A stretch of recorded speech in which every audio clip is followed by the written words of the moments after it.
எங்க வார்டுல நீங்கள் இது என்ன இந்த தூய்மை பணிகளை குறித்த ஒலிப்பான்களை பயன்படுத்துகிறது. ஆமா, ஒலிப்பான் இதெல்லாம் கேட்கிற மக்கள் திமுகவை ஒலிப்பான், பாசிச ஆட்சி ஒலிப்பான், அராஜகத்தை ஒலிப்பான், அதெல்லாம் ஒலிப்பான்.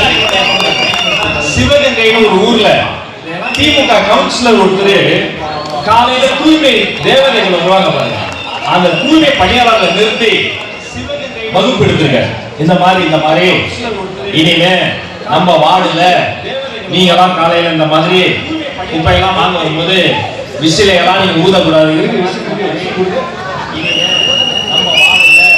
அவர் கவுன்சிலர், இந்த மாதிரி குப்பையெல்லாம் வாங்க வரும்போது ஆளுங்கட்சி கவுன்சிலர், சாதாரண பாமர தூய்மை தேவதைகள். மன்னிச்சுக்கங்கண்ணா, டாக்டர் இல்லாம கூட நாங்க வாழ்ந்துருவோம். கொரோனா அப்ப வெளியே வரல, ஆனா கொரோனா காலத்துல கூட வேலை பார்த்துக்கிட்டே இருந்தது தூய்மை தேவதைகள். துப்புரவு தொழிலாளர்கள் இல்லைன்னா வாழவே முடியாது. அவங்க கையில இருந்த தம்மா துண்டு விசில் இத வாங்கி இனிமே எங்க வார்டுல வரும்போது நீங்க விசில் ஊதக்கூடாது.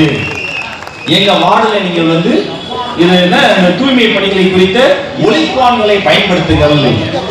ஆமா, ஒலிப்பான் இதெல்லாம் கேட்கிற மக்கள் திமுகவை ஒலிப்பான், பாசிச ஆட்சியை ஒலிப்பான், அராஜகத்தை ஒலிப்பான், அதெல்லாம் ஒலிப்பான். ஆமா, ஒலிப்பான் ஐபிஎல் கிரவுண்ட்ல விசில் ஊதக்கூடாது, தூய்மை தேவதைகள் விசில் ஊதக்கூடாது. நான் கேட்கிறேன், இதே தூய்மை தேவதைகள் 100 நாளை தாண்டி ரிப்பன் மாளிகை வாசல்ல இந்த மண்ணி மைந்தர்கள் கருப்பர் நகரம் சொல்றோம், இந்த மெட்ராஸை கட்டி வைத்தது எங்களுடைய வேர்வை ரத்தத்திலே இந்த தேவதைகள், இந்த மனிதர்கள் கட்டதா மெட்ராஸ். ரிப்பன் மாளிகை வாசல்ல போராடுறாங்க. என்ன வேணும்னு கேட்டா எங்களுக்கு பணி பாதுகாப்பு வேணும்னு போராடுறாங்க. மினிஸ்டர் என்ன பண்ணாரு, போராடினவங்களுக்கு பணி பாதுகாப்பு தருவான்னு பார்த்தா ரிப்பன் பில்டிங்க்கு பாதுகாப்பு கொடுத்துட்டாரு. சரி, முதலமைச்சர் என்ன பண்ணுவாரு, இந்த கூலி தொழிலாளிகளை பத்தி பேசுவாங்க பார்த்தா கூலி படத்துக்கு திரைவிமர்சனம் சொல்லியிருக்காரு. ஆக இந்த படத்துல ப்ளூ சட்டை மாறனுக்கு அவருக்கு தான் போட்டியே.